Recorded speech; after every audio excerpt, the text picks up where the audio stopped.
To keep everybody safe for everyone, we'll all wear masks through the whole service and afterwards, as long as we're here. If you find your mask slipping or if you forgot yours, we have extra. You will need to sign in at the greeters table so that we can contact trace if we need to. You can find bathrooms through the doors behind me. You go through Adams Hall, turn left, and then toward the sanctuary.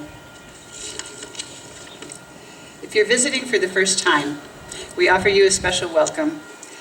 We are so glad that you chose to be with us today. I hope you feel warmly welcomed and that our message speaks to you and that we'll see you again. If you are here in person, please fill out the guest card on the way out so that we can stay in touch with you.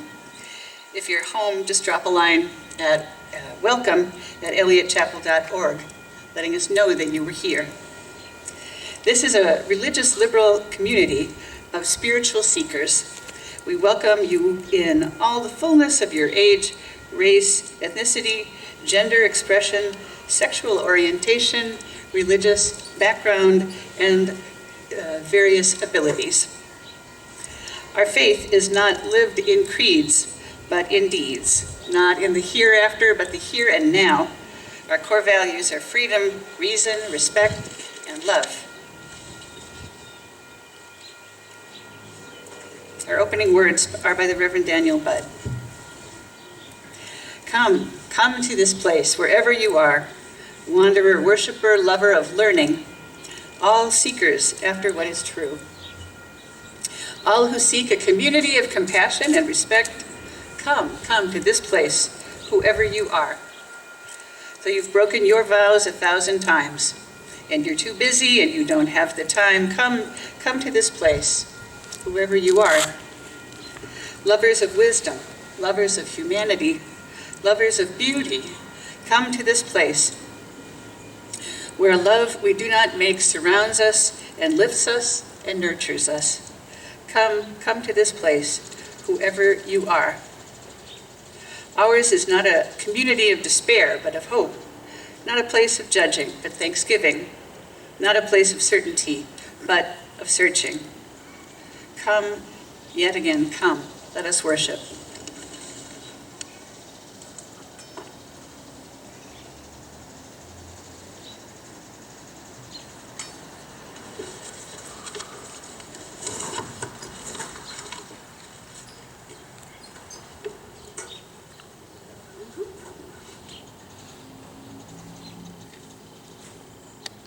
Good morning. My name is Reverend Krista Taves. I'm the Minister of Congregational Life. And today's story is called Old Joe and the Carpenter. So Old Joe and his neighbor had been friends for a very, very long time. Their farms were right next to each other, and they had never, ever had an argument. Well, time went by, and both their wives died, and their children grew up and moved away, and soon it became clear that each of them had only their farm and each other. Well, soon they had their very first argument. You see, a calf appeared on the neighbor's farm, and the neighbor said, "Oh, that calf is mine."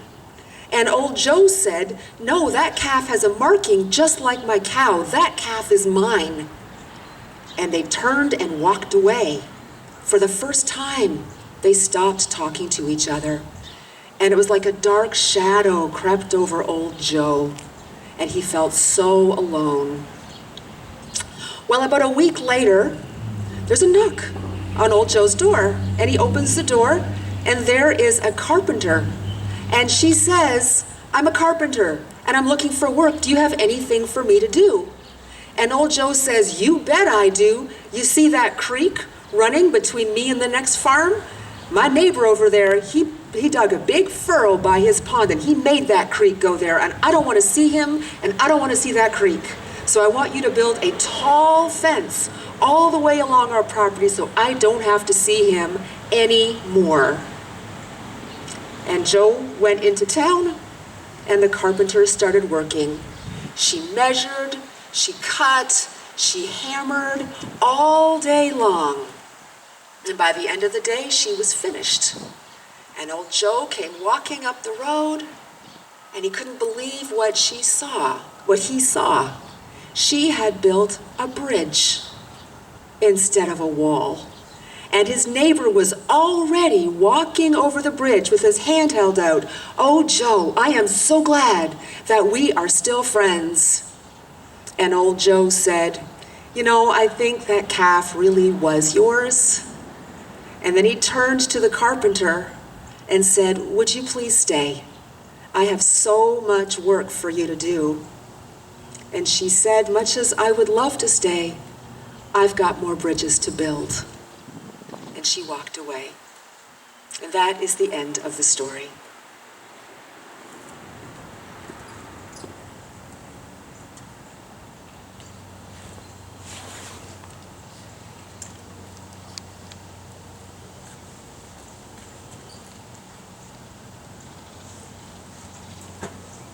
Would you please stand and bow to your spirit and join? Then come sing a song with me.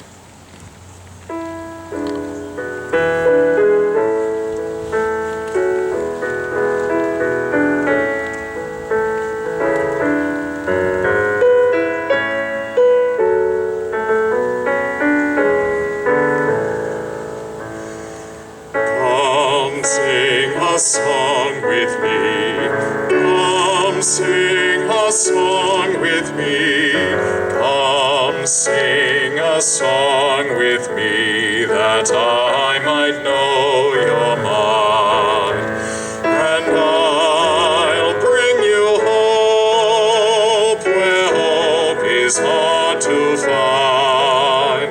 And I'll bring a song of love and a rose in the winter time.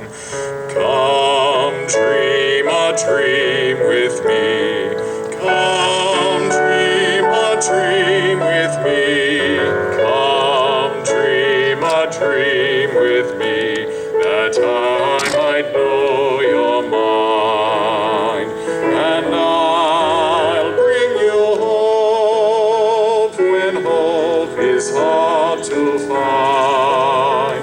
And I'll bring a song of love and a rose in the winter time. Come walk in rain with me. Come walk in rain with me. Come walk in rain with me, that I might know your mind.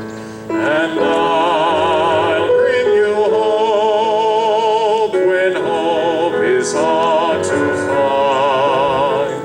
And I'll bring a song of love and a rose in the winter time. Come share a rose with me. Come share a rose with me. Come share a rose with me, that I might know your mind. And I'll bring you hope when hope is hard to find. And I'll bring a song of love and a rose in the winter time.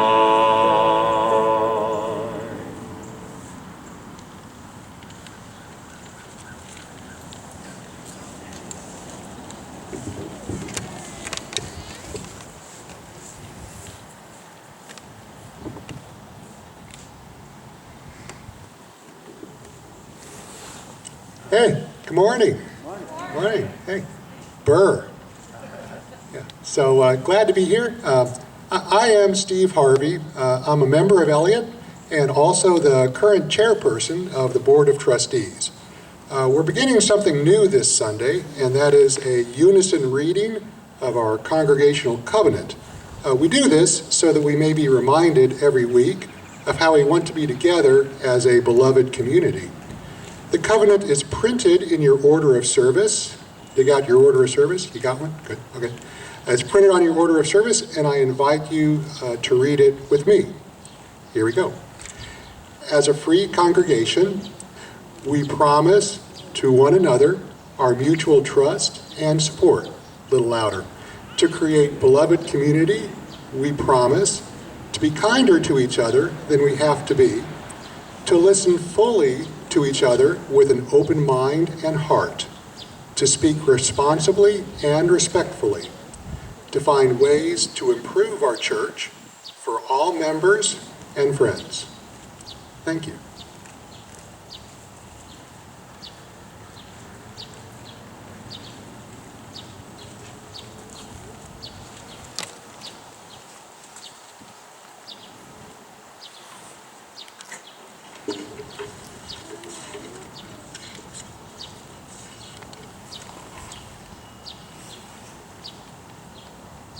I invite you now into a time of prayer and meditation. Hear these words by Katie Kandarian Morris. Spirit of life, spirit of love, spirit of generosity, as we enter into the quiet parts of ourselves, may we open enough to consider the sacred choices we make each minute, each hour, each day that add up to a lifetime.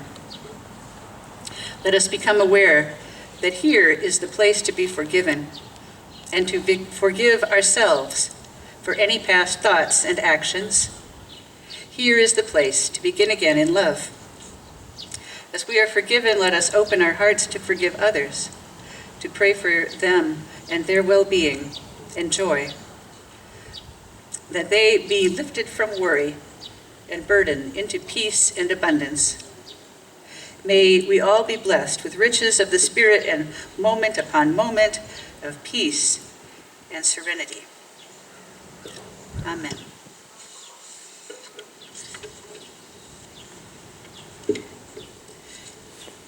Every month at Eliot Chapel, we share our offering with a local organization that shares our values and helps us to further our mission. In October, we're sharing our offering with Missouri Faith Voices. Missouri Faith Voices is a movement of many people of many religious backgrounds and races committed to dismantling white supremacy and making racial equity a reality. If you're joining us online, you can contribute by mailing a check with shared plate in the memo line. Our address is on the website, or you can text Eliot shared plate and the amount you want to give to 73256. Let us open our hearts and be a generous people. Will the greeters please come forward?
by the love with which this offering has been given. It is blessed, and may this church be worthy of your gifts.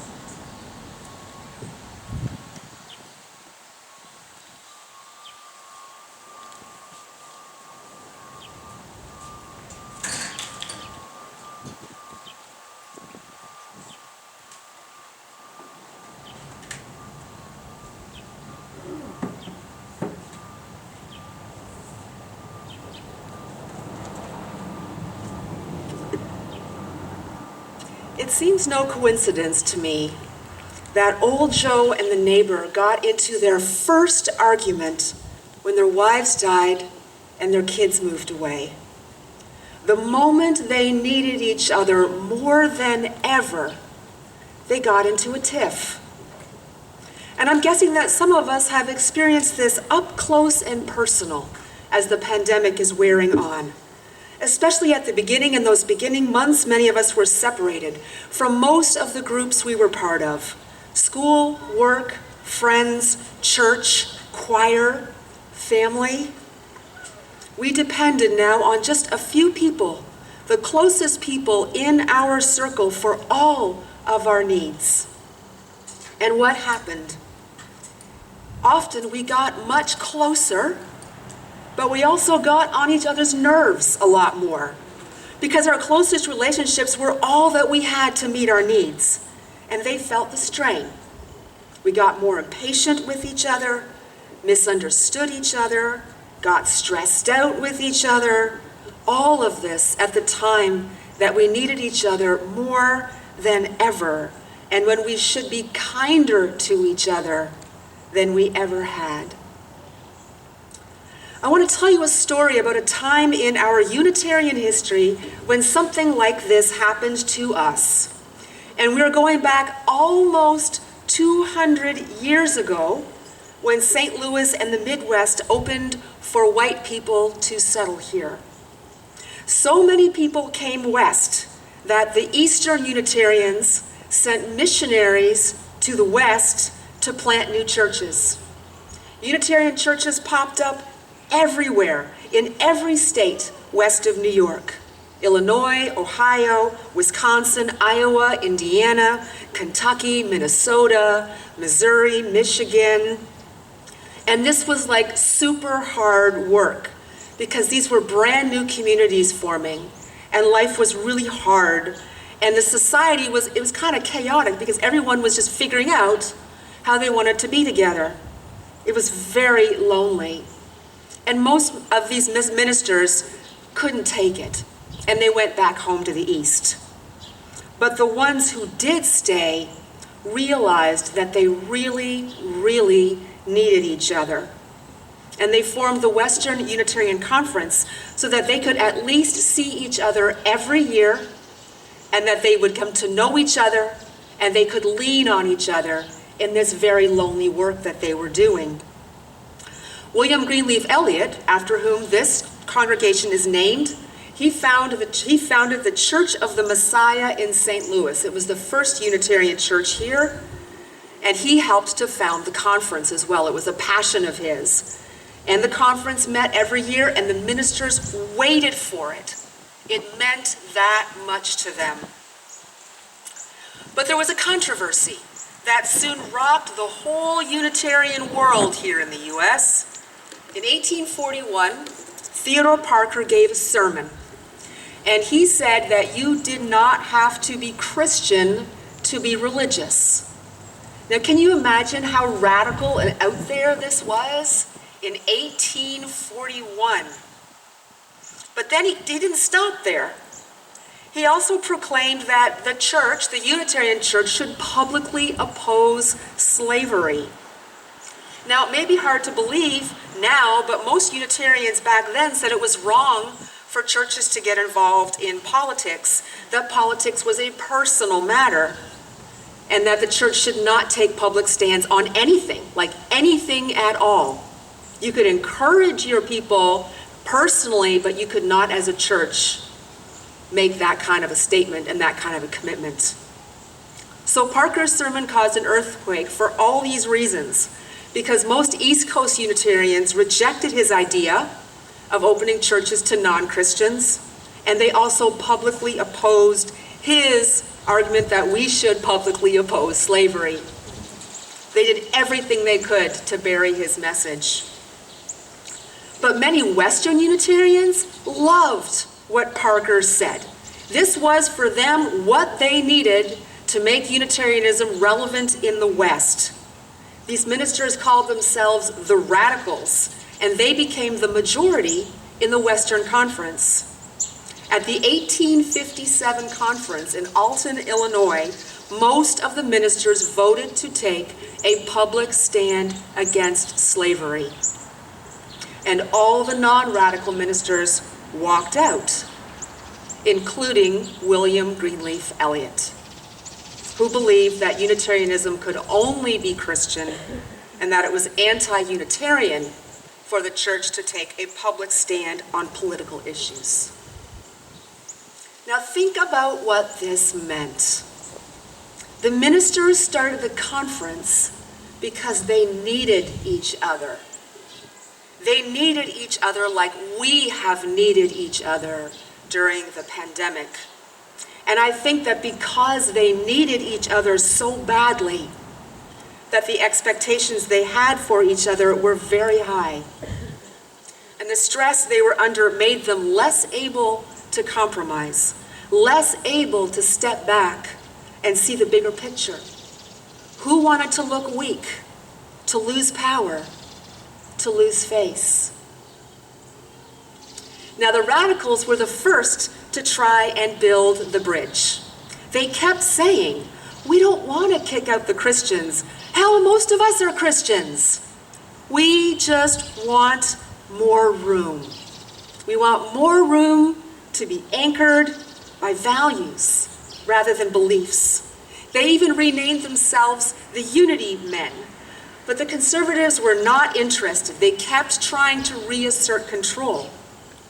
And this led to a 40-year power struggle. Yeah, 40-year power struggle in our faith. And here in St. Louis, Eliot dug in his heels. There were Unity folks in his church, but Eliot refused to create a place for them. He really believed that welcoming non-Christians would destroy Unitarianism. And while he was strongly against slavery, he really believed that the church compromised itself if it took public stances on political issues. What he did instead was to preach moral courage. He encouraged his members to voluntarily free their slaves. You see, most of his church, they were very, very wealthy people in this community, and they owned slaves. Well, when he asked them to give up their slaves, half of them immediately left. And soon very few members who remained owned slaves.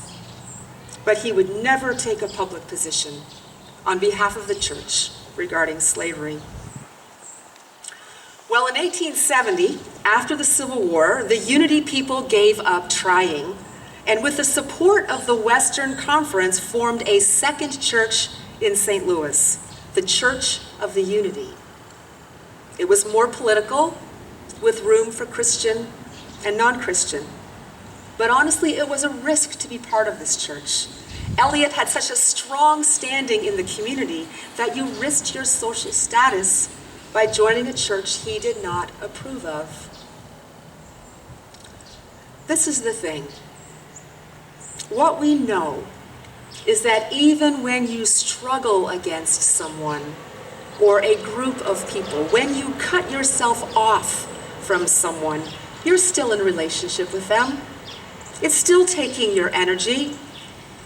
And as the power struggle became bitter and petty and old, what lay underneath it all was sorrow, a deep sorrow, because deep down, they still needed each other. They knew they were falling short of our Unitarian values, one of which is that we're all connected and that we are meant to live together. We don't have to believe alike to love alike. Well, people were getting really tired of this.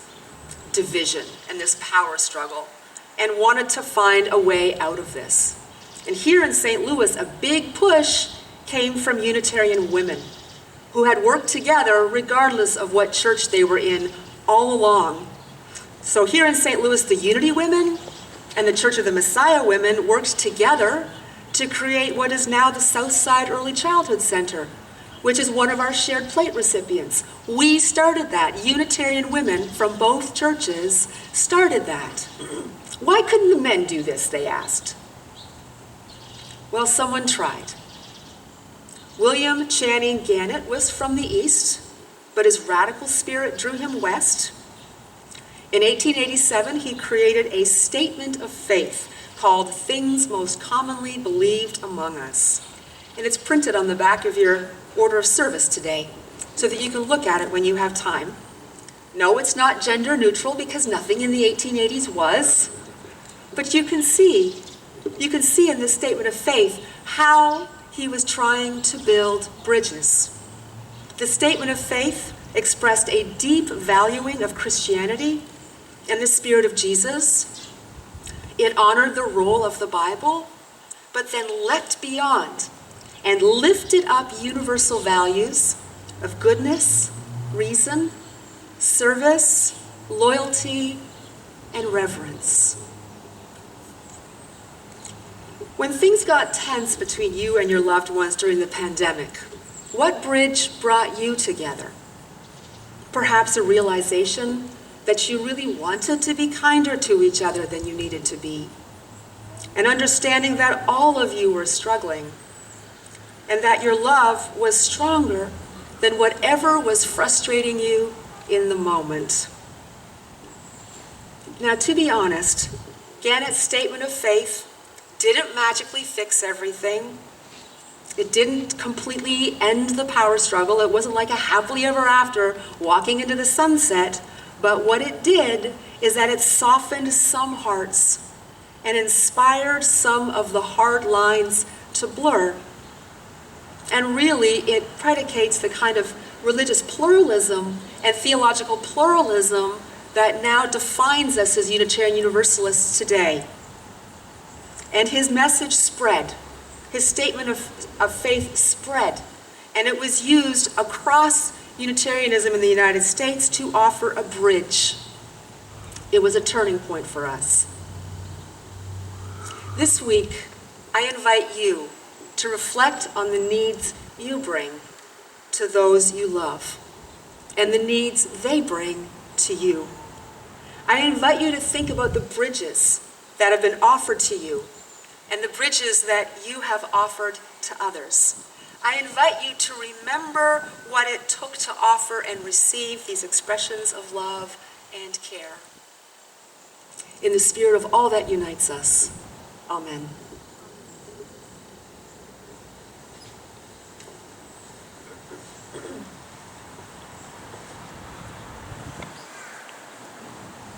Please stand and join for a spirit of life.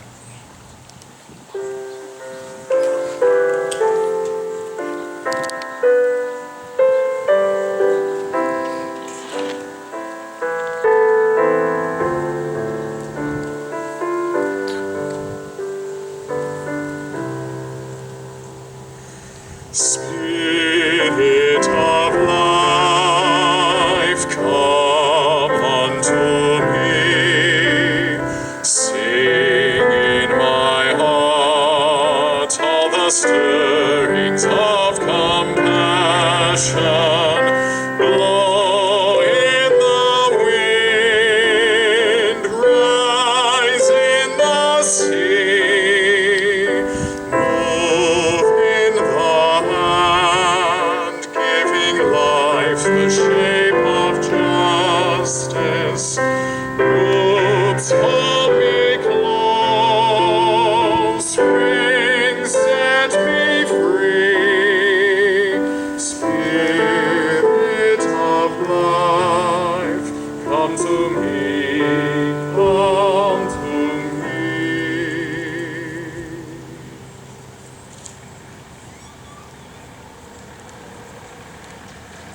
For all who say God, may God go with you. For all who embrace life, may life return your affection. For all who seek a right path, may a way be found in the courage to take it step by step. Love to you all. Go in peace.